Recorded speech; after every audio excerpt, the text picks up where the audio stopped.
As you know, we are here this morning to honor the tradition and legacy of Charles Chuck Whistler. I ask that all former Whistler Award winners stand and be recognized.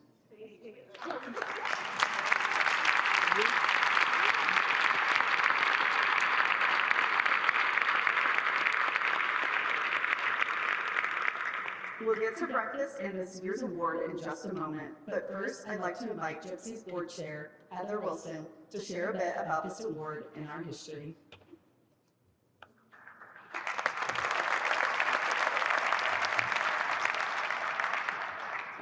Good morning, everyone. Isn't this amazing venue? It's gonna be hard to beat, right? So we're very, very excited for this year's breakfast. Welcome to the 2025 Charles L. Whistler Ceremony and Breakfast. It's one of the most cherished traditions that Gypsy has, and we've been doing this since 1983. I'm Heather Wilson. I'm the chairperson. Thank you so much for joining us today. Many of you know Gypsy, or the Greater Indianapolis Progress Committee, is a not-for-profit, nonpartisan organization created in 1965 that partners with leaders of the public and private sectors of Indianapolis to study, to discuss and address concerns and areas of opportunity to advance the progress of our city. The year 2025 marks Gypsy's 60th anniversary, and I am grateful to be celebrating with you as we honor not only Chuck Whistler, but also Gypsy's legacy of transformational collaboration at the benefit of our city. This morning, we celebrate an extraordinary individual who has shaped the spirit, the culture, and the future of Indianapolis, just as Charles L. Whistler envisioned through his legacy of civic leadership and service. When considering individuals who have gone above and beyond to serve this city, for many of us in this room, Clay Robbins would be the first person that comes to mind. Clay embodies the spirit of collaboration, innovation, and service that the Charles L. Whistler Award represents. On behalf of the Greater Indianapolis Progress Committee and in partnership with Mayor Joe Hogsett, it is my great honor to celebrate Clay's achievements this morning. Before we enjoy breakfast and continue with the program, I'd like to thank the many partners who helped make this morning possible. Hans Catering for our breakfast, McNamara for the flowers, Markey's for their production services, and again, the Indiana State Museum for being our gracious hosts.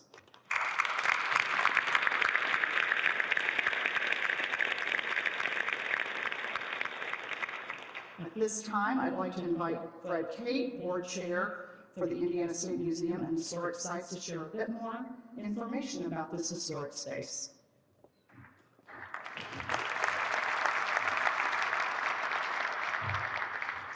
Thank you very much, and thank you all so much for being here. It's a pleasure to have you at the Indiana State Museum.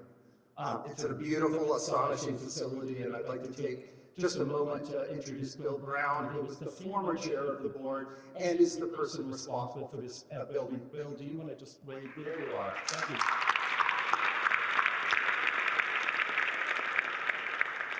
I'm joined by many members of the board and by President and CEO Kathy Fury. We want to together express our gratitude to Gypsy for this opportunity, to each of you for being here. And I'd like to just say a word about Clay, knowing how much you hate being recognized in public. I will never see another dollar from the Lilly Endowment again, but I'm going. So it's really to say this facility, this city, every one of us has been transformed by the generosity of the Lilly Endowment and by your leadership of that endowment. There's no place we go, there's nothing we touch that has not been transformed by that.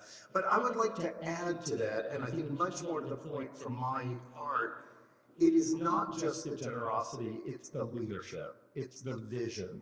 It's the talking to us about things that matter, about character, about civic and individual responsibility.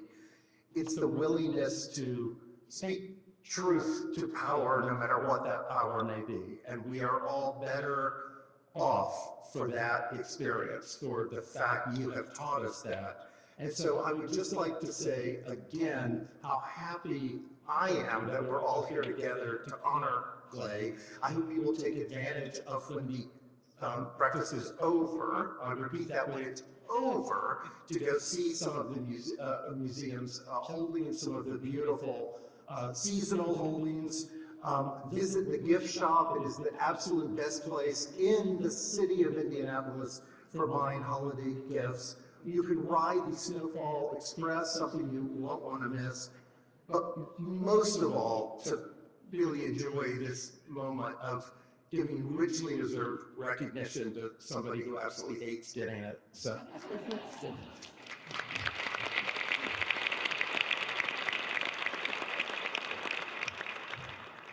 Thank you, Fred, for your generosity again in hosting our celebration. And I hope many of you will take advantage of the museum's exhibits after the event concludes. For our invocation, I'd like to now invite Reverend Bill Enright, former senior pastor of the Second Presbyterian Church, to come and lead us in our invocation.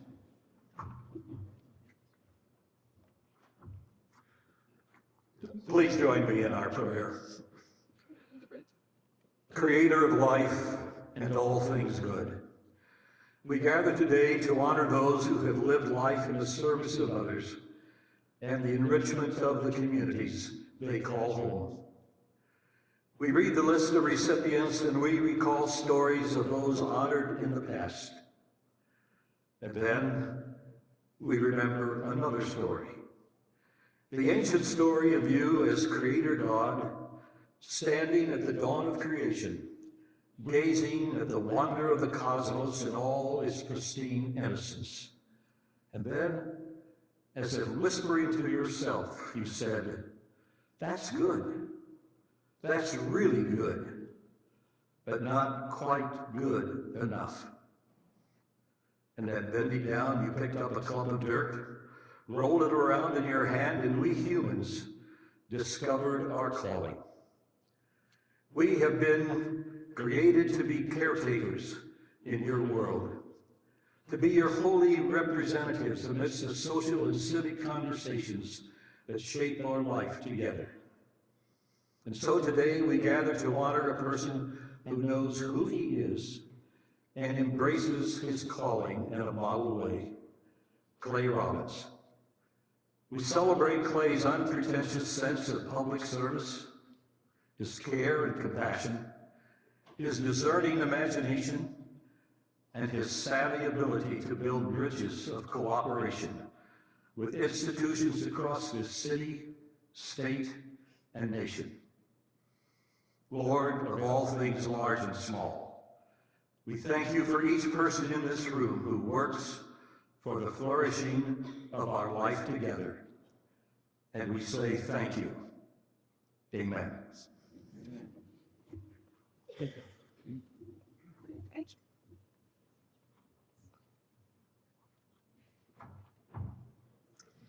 Thank you, Reverend Enright, for the invocation.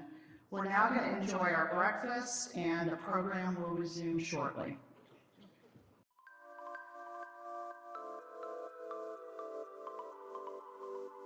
Since its establishment in 1965, the Greater Indianapolis Progress Committee, GYPSY, has been the driving force behind the public-private partnerships that transformed Indianapolis into a world-class city. The value of the Progress Committee is the advice and counsel for the mayor. And I think the proximity to the mayor's office, the contact with whoever is the mayor, is one of its essential ingredients that has to happen.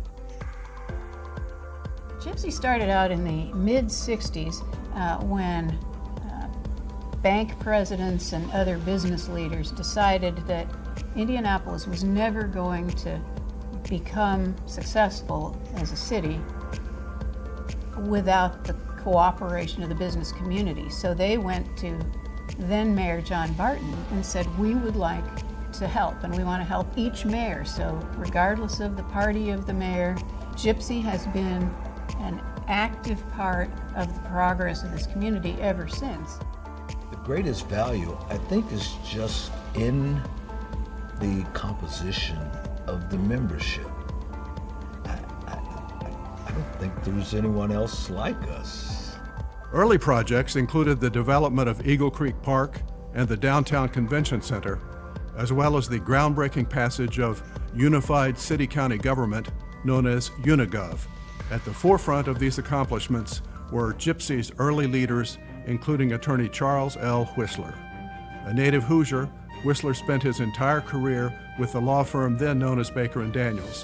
Throughout that career, Whistler generously volunteered his time and considerable talent to assist in improving Indianapolis. Chuck Whistler was the epitome of what the Whistler Award is about. He was a very humble man. He gave very generously of his time and talents, and he didn't want credit for it. One of the things that really made a huge impression on me, frankly, and made me think about wanting to be a lawyer a whole lot more than I ever had before, was there's not really a boundary for him between being a really good lawyer and being a really active member of the community. And he used his very strong, not just legal skills, the guy was incredibly smart, but he also used his ability to organize, to lead people, to be part of a team, and to envision things, and then figure out how to get something done. Chuck embodies the spirit that really made the Progress Committee work and will make it work in the future. How can civic leaders come together in a bipartisan and nonpartisan way and help the community grow? As Chuck Whistler was assisting with the transformation of the city, the Greater Indianapolis Progress Committee was gaining momentum as a bipartisan alliance of community leaders dedicated to the improvement of the city. Today, Gypsy continues its role as a convener of thought, dialogue, and action aimed at improving Indianapolis. With more than 100 members from all different sectors, Gypsy remains the driving force behind efforts that made Indianapolis a world-class city, from improved race relations to cultural and arts programs to Eskenazi Hospital. And so it's evolved from just the business community, bank presidents and the other corporate guys, to a much broader coalition. There are representatives of community-based organizations, representatives of the community we try to serve, the arts community, and it gives us a more holistic view of the needs of the community and what we ought to do about it. As long as I can remember, the corporate community here, the philanthropic community obviously as well, but the business leaders in the city have been ready, willing, and able to participate in thinking about where things needed to head and then trying to help make it happen through the investments of their time, through the investments of oftentimes their funds, but also through coming together and really pushing and promoting, the right objectives at the right moment. In honor of Charles L. Whistler's legacy, Gypsy leaders presented the first annual Charles L. Whistler Award in 1983. Today, the Whistler Award is the highest honor that can be bestowed on a citizen who has brought together Indianapolis's public and private sectors for city improvement. It's incredibly important that we have and honor strong leaders like Chuck Whistler. Those civic leaders really help form the partnerships that we can have that lead to lasting solutions that represent the values, right, and the desires of our community. I think Governor Bowen, who said something along the lines of, Chuck Whistler was our best citizen. Everything he did well, and that's there's nothing more you could want to be than in the mold of somebody like that. And so the Whistler Award recognizes those that are great at their profession, but also are servants over and above, a normal workday. What do they do? Or during the workday, if you work for a company that's gracious enough to give you time off, that's what Whistler is, and that's what Chuck Whistler was. The name of each recipient of the Whistler Award is engraved on a bronze and granite monument. As Indianapolis continues to develop, the Greater Indianapolis Progress Committee looks forward to presenting the Charles L. Whistler Award to those individuals who follow in Chuck Whistler's footsteps as servant leaders, inspiring others to dedicate their time and talents to the success of this great city.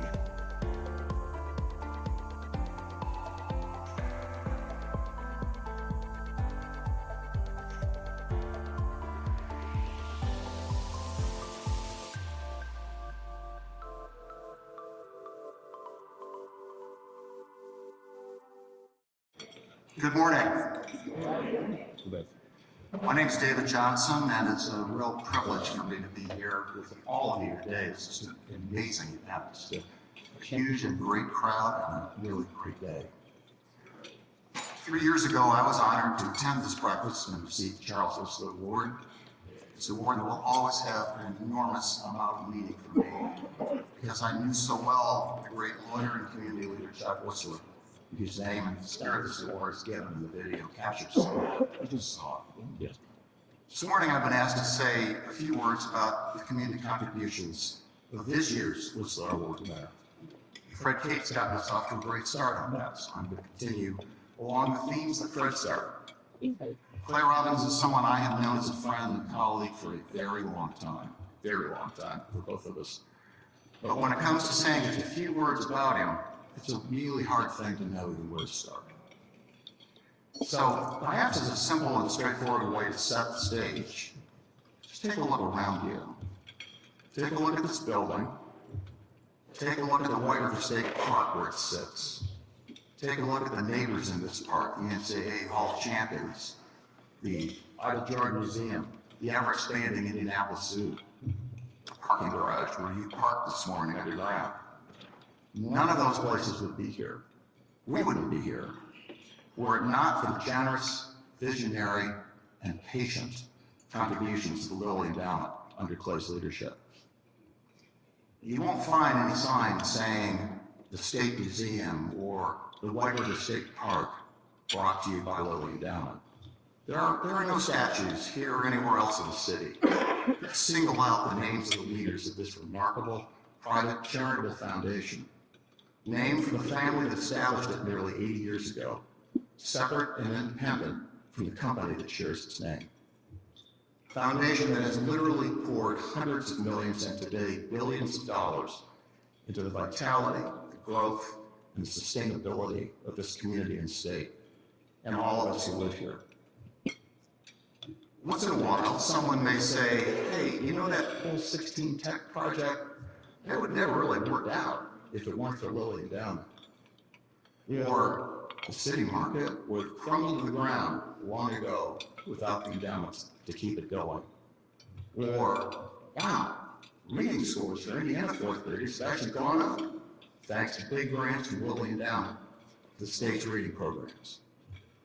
If and when attention gets called to things like these that the endowment does every day, most people will likely have three simultaneous reactions. First, it always comes as news because they don't talk about it much. So people are surprised and no one has really made a big deal about it. Second, people are appreciative because the thing being talked about is always pretty cool and pretty wonderful, and it's important. And third, people are reassured because here is yet another way they know that in this community and in this state, it is truly the Lilly Endowment that always has our back, everybody's back, to keep us somehow moving forward. Even when we don't always seem to be terribly good at making progress and moving forward without a whole lot of help. Who in the world could ever provide this kind of high stakes, comprehensive leadership? Not just once in a while, not just for a while, but day in and day out, year after year, over more than 3 decades of rising demands and constant change amidst an ever-increasing number of needs and opportunities seeking support. Leading what has always been the state's and now one of the nation's largest private foundations. Staying relentlessly focused on carrying out and constantly reinterpreting to meet the moment. The Lilly founding family's clear priorities for advancing Indiana's communities, furthering educational opportunities for all, and sustaining faith in religious institutions for Hoosiers and Americans alike. Fielding countless requests for funding, considering vast numbers of grant proposals, some invited, many more just sent in with high hopes and some amazing expectations.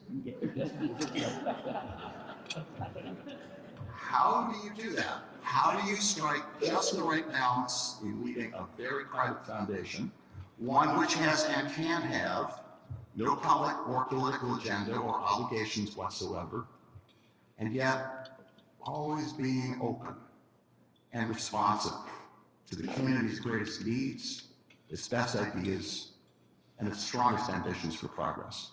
And honestly, as a leader with such substantial resources to deploy, how do you continue to do all that and not start to want a higher profile, maybe a bigger stage?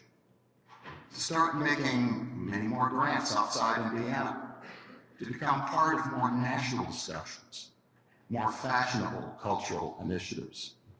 The Ford Foundation, which today operates from New York City, long ago outgrew Detroit, just like the Kauffman Foundation in Kansas City, or the Robert Wood Johnson Foundation in New Jersey.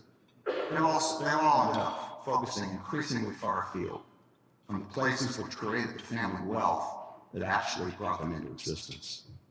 Now, for sure, Lilly Endowment provides support for a wide variety of worthy programs, not just here, but in many places. If you are currently watching the Ken Burns series on the American Revolution, you can thank Lilly Endowment for that, because they're one of the major sponsors for that series.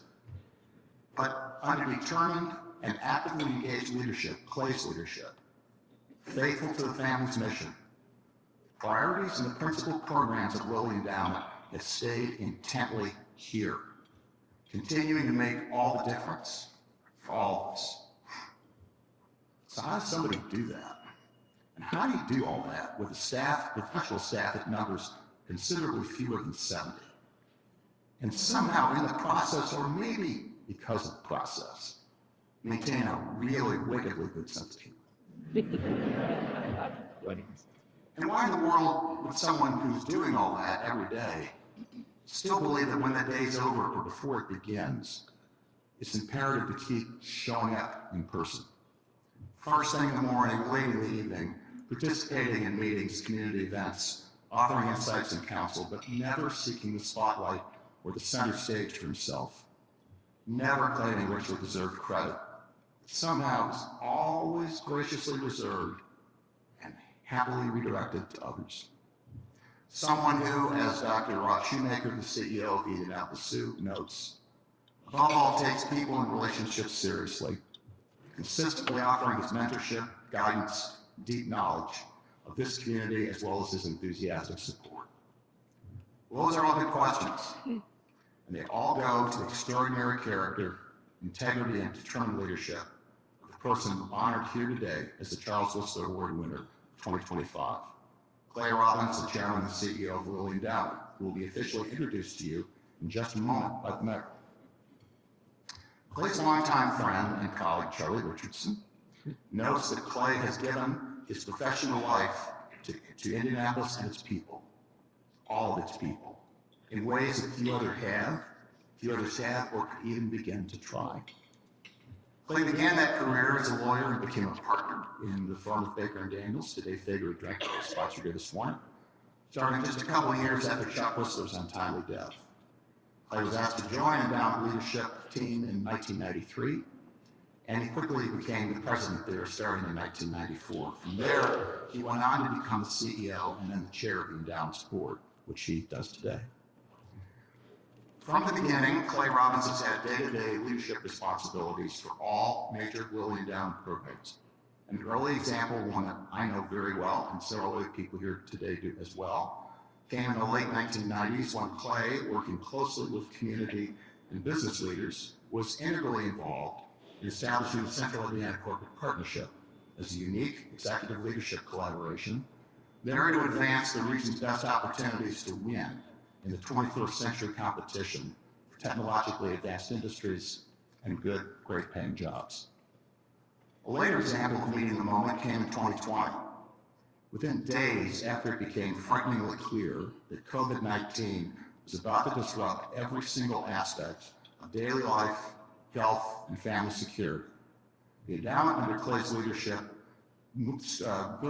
quickly flew into action and quietly activated an emergency $170 million effort to provide immediate funding for social services organizations and agencies across the state to make sure that food, clothing, and shelter would remain available to everybody, no matter what came next.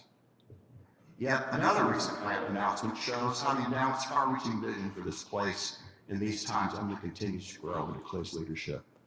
The endowment is determined to activate a bold, new $500 million initiative in partnership with every member of Indiana's higher education community that will begin to tackle what our best future with artificial intelligence can and should look like when it comes to how colleges and universities can educate and how students can prepare for good and productive jobs in what is likely going to be a very different world ahead.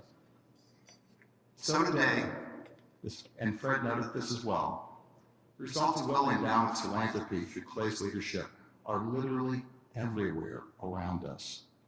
In a vast array of communities, community foundations, programs, projects, charities, initiatives, outreach efforts, educational curriculum, colleges, universities, buildings, churches, public and nonprofit institutions. Everything from Bioscience Research Institute to a farmer's market.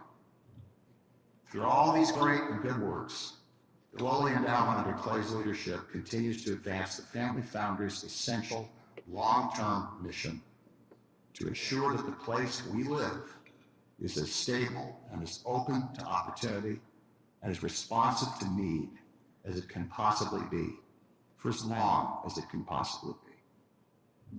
While his hands-on engagement with all the endowment's many initiatives is essential for their success, Clay is wonderfully consistent and clear that his work is all and always only about that mission, never about him. Clay is, in the words of former Eli Lilly and Company's CEO, Dr. John Wackweider, the ultimate servant leader, the ultimate wise steward. Bill Gates and Warren Buffett could learn a lot from Clay Robbins when it comes to philanthropic leadership. Ann Shane, a longtime community leader and ever a keen observer of human character, provides this wonderful summary of Clay's impact and service. How many times, Ann says, have I heard that Clay Robbins must have the easiest job in the world, handing out money at Lilly Endowment. If people only knew how much time and effort and worry and care that Clay puts into every decision about the impact that an endowment grant can have for our community and state. He shoulders a heavy responsibility with grace, with faith, with vast experience, for which we should all be thankful. Amen to that. And Ann's good words bring us now to the important moment, the reason we're all here today. Please join me in welcoming our mayor, the Honorable Joe Hogsett, to present the 2025 Charles Whistler Award.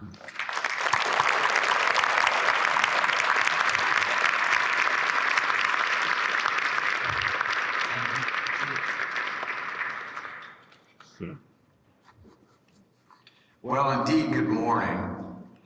David, thank you for that kind introduction. Heather, who put me behind David Johnson on the program? He's really said it all, but I am honored to be with you, thrilled to join you for this, my 8th Whistler Award breakfast night, maybe. Mayors of this great city of Indianapolis have been presenting this award for 40 years now. And in my time as mayor, there are few traditions that I enjoy more than this celebration of our community and its leadership. Every year, I am truly humbled by the humility, the generosity, and the genuine goodwill of our Whistler awardees. And of course, our 2025 recipient is certainly no exception. Clay Robbins, as David has quite adequately pointed out, over the course of his career in Indianapolis has made an impact on our city that borders on immeasurable. Under his stewardship, the Lilling Endowment has funneled nearly $3.9 billion directly into our community since 1993. Think about that. 3.9 billion. This funding has materially transformed our city in so many different ways. For one, it's driven one of the most expansive overhauls of our parks system in the entire history of the city of Indianapolis. Over the past few years, I have been at more park groundbreakings and ribbon cuttings than I care to count. But it's important. Quality of life, quality of place. And as I say at each and every one of these events, none of it would be possible without the once-in-a-lifetime kind of investment that we as a city have received from the Lilly Endowment. I'm also proud to say it truly has been a meaningful public-private partnership, because the city's got some skin in the game in the transformation of our park system, working in cooperation and collaboration with the Lilly Endowment. This is a once-in-a-lifetime investment. That's just one example of the work that Clay Robbins has brought about through the endowment. Even if I stood up here for an hour, and none of you want me to do that, listing every single grant that has ever passed his desk, I would still only scratch the surface of this person's impact. Instead, what I will say is that Clay Robbins has been absolutely foundational, no pun intended, to the great city that we all live in today and call it our wonderful home, Indianapolis. Isn't that a beautiful word? Indianapolis. Home. He has built a career on, and in many ways has been the architect of, the very thing that Indianapolis has become known for. I mentioned it a few minutes ago. Public-private partnerships. The collaboration between our civic and our corporate sectors that has largely defined our city's success in recent history. So I don't think it's hard to see why Clay Robbins has been chosen as our guest of honor here today. I say this graciously. There is perhaps no one in our city more deserving. And now, with that, I am proud to ask our friend, Clay Robbins, to join me on the stage to accept the 2025 Whistler Award.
Thank you, Mayor Joe. You and I are the same age. We were both young lawyers at big law firms at the same time. And I've watched your career now for more than 40 years. Your commitment to making a positive difference in the lives of the residents of our state and community has always impressed me. I'm amazed at how informed and prepared you are for every speech, whether out in a neighborhood, opening up a park, or at a groundbreaking for a new research facility. Your marks always are relevant, informed, and articulate. I do want to ask you, where has the time gone? I think you will agree with me when I tell the younger folks in the audience that you just blink and you find you have senior status. This was brought home to me Saturday evening when my wife, Amy, and I went to the IU game. How about those Hoosiers, Charlie?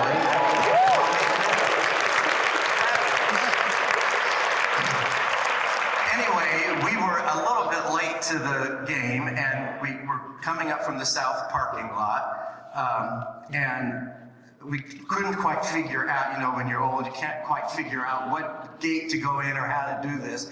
So we both looked and saw that there was a line, there was a path and two guards, but nobody was in the line.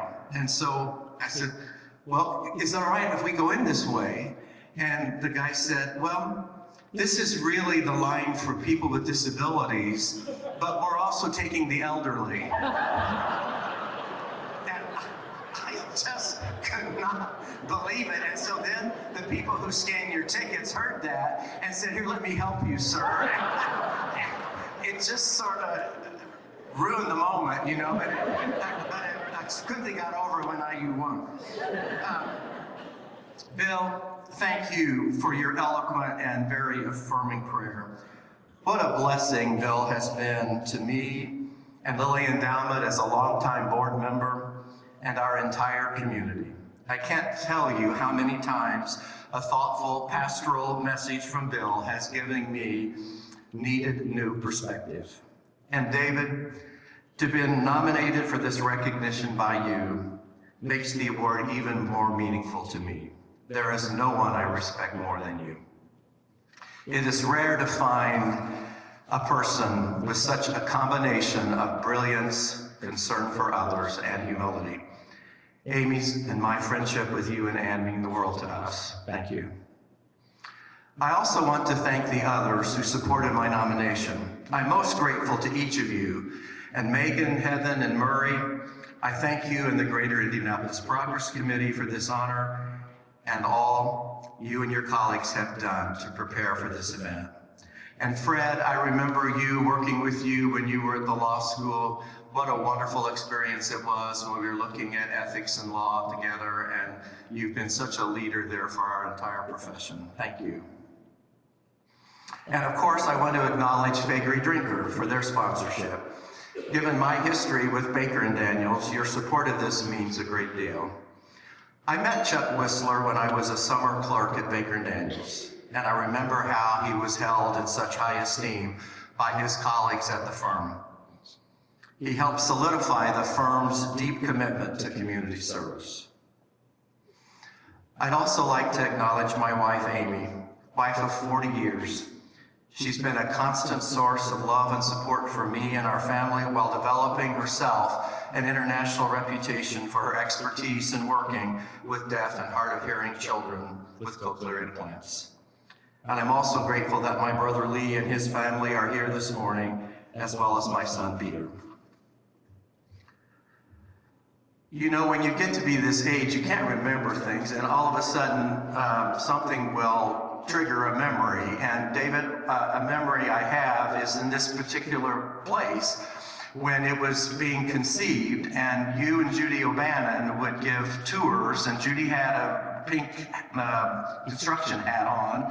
Bill Brown was always there telling us what it was going to be like, and you know, when Judy said it was going to be like that, it was going to be like that, and convinced the endowment to partner with the state, again, public-private partnerships. The state basically built the building, and then the endowment paid to do the inside of it and the design work. And it was a wonderful experience, and I still am very proud to see what has come of this, but it wouldn't have happened without your work with Judy and Bill Brown. And we're all grateful to you because it is a special place.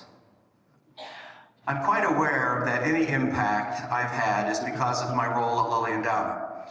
I have wonderful colleagues who have the intellect, judgment, character, and heart for our work. I'm grateful that many of them are here today, including the endowment's president, Jeanette Hill, who embodies all those characteristics. I also am deeply appreciative of Lilly Endowment's board of directors, who could not be more committed to the mission and values of the endowment established by our founders. Their wisdom, guidance, and support are invaluable to me. As I think most of you know, our community is fortunate beyond measure that Colonel Eli Lilly began Eli Lilly and Company 150 years ago next year. Through his vision, creativity, and perseverance, he launched an enterprise that has resulted over the past 150 years in medical advances that have dramatically improved the quality of life for millions of people throughout the world. The company was wisely and effectively led and stewarded by his son and grandsons, and then their legacy has been continued to be built upon by extraordinary leaders, including past Whistler Award recipients Tom Lake and John Leckliner, and today by Dave Ricks, who received the National CEO of the Year Award in October by CEO Magazine in New York. Not only has the company had impact throughout the world, it also has had an outsized impact in Indianapolis and Indiana because of the company's local leadership and philanthropy and the generosity of Colonel Eli's son and grandsons in the founding of Lilly Endowment in 1937. It's been a privilege of a lifetime for me to have had the opportunity to serve the endowment for so many years. The endowment's founders were more than extraordinarily successful businessmen. They were individuals who thought deeply about what it meant to live an examined life of meaning. They sought to inculcate their beliefs and values into their company and Lilly Endowment. The values they promoted are timeless and include character and personal integrity, empathy and respect for others, humility, faith, education, community service, self-reliance, and generosity. Eli Lilly said in 1976, and I quote, "Values, as my father understood so well, are really the heart of the matter. They tell us who we are, how we should behave, where we should be going. They help us interpret the world and thus, ideally, to anchor the self in a larger reality. Values are, quite simply, the core of both men and institutions." Our board and staff strive every day to reflect those values in all we do. While the endowment maintains a special interest in Indianapolis and Indiana in keeping with our founders' wishes, due to the success of Eli Lilly and Company and the generosity of our founders, the endowment also engages in substantial grant making on a national level. In fact, the endowment is the nation's largest funder in the field of religion, and one of the largest national funders of disaster relief and recovery, programs to support veterans and military personnel and their families, and character development for children and youth, one of the interests of our founders. I've had the good fortune through my years at Baker & Daniels and at Lilly Endowment to have had a line of sight into how so many of our community's leaders have worked to build the quality of life here in so many varied ways. Over the years, I have met virtually all the past recipients of the Whistler Award, and most of them I've known quite well. They all went above and beyond what was expected to make life better here. They have together helped build the civic culture of Indianapolis. I was pleased to serve on the board of Gypsy many years ago and have since watched it take a leadership role in several important community issues, including the Race and Cultural Relations Network. I'm especially interested in the leadership it is providing now to address homelessness. While homelessness is a complex challenge, as we all work to address it, I encourage us to recognize that all the unhoused persons in our city are individuals who have their own stories and histories, and many show concern for others. I have a somewhat humorous story that I learned from, and I think makes this point. My mom, who died 3 years ago, was one of a kind.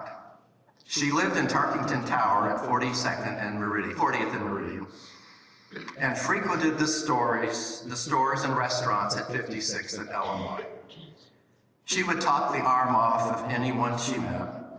One frigid day, when the temperature was barely above zero, she decided she wanted to go to Starbucks to get some coffee, even though I discouraged her from getting out and driving in the cold. She never listened to me. She put on one of my old Perry Meridian High School sweaters and a big old coat and went to Starbucks. She called me later that day to tell me that when she got to the counter, the barista told her that the man behind her had bought her coffee. She turned around to thank him and tell him he did not need to do that. He had a wad of dollar bills in his hand. Come to find out, he was homeless, and he thought she was too. I said, Mom, it will be hard for people to understand that my mother is believed to be homeless. She got a big laugh out of that and told me that she and this man sat down and had a wonderful conversation for about an hour. She told me that she thought she should get a consulting fee from Lilly Endowment because she learned a lot about what shelters are the best ones and which ones need to be improved. Her experience emphasized for me the importance of focusing on the individual and not the statistic. One of the best parts of my job has been the countless opportunities I've had to engage with so many people, many in this room, who have vision and passion to make the world a better place. They continue to give me hope that we can make progress in addressing what seems to be daunting challenges. I want to close my comments today by reading to you a quote from Eli Lilly's message to Eli Lilly and Company shareholders in 1976, which I think you will find almost eerie given the challenges we are facing today. Some 50 years later, he expressed concern about the fragile and confused values guiding the lives and work of the American people in 1976. He wrote, and I quote, "The future for both business and other parts of society as well seems less predictable than ever before. Indeed, America seems to have lost faith in its own most basic institutions. Religion no longer holds a central place in people's lives. The universities, once the conduit for our cultural heritage, have now largely declined into mere training specialists for career roles. The result is today people have few firm or easy answers and must, in a sense, generate their own values out of the chaos around them. Nonetheless, he went on to say, today, in spite of the difficulties, I still have great faith in the final good sense of my fellow man. Because I see so many people in this room today who are committed to making this city a vibrant and appealing place of opportunity for all, I too have hope for the future. Together, we can continue to build on the civic spirit engendered by Chuck Whistler. Thank you.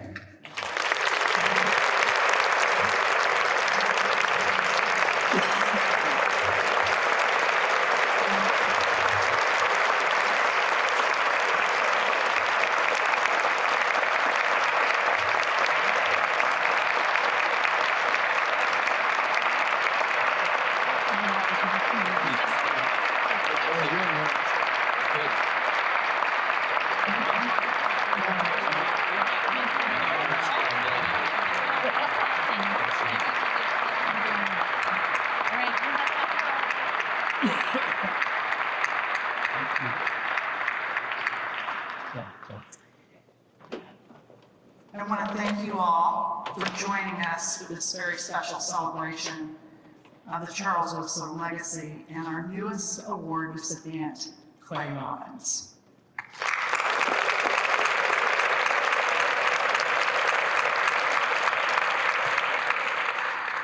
I also want to thank again Faegre Drinker for being our title sponsor, as well as all of our other generous legacy, visionary, loyalty, and table sponsors. As you can see, we had a record attendance today. With that, I will let you get back to the rest of your day, and thanks for coming.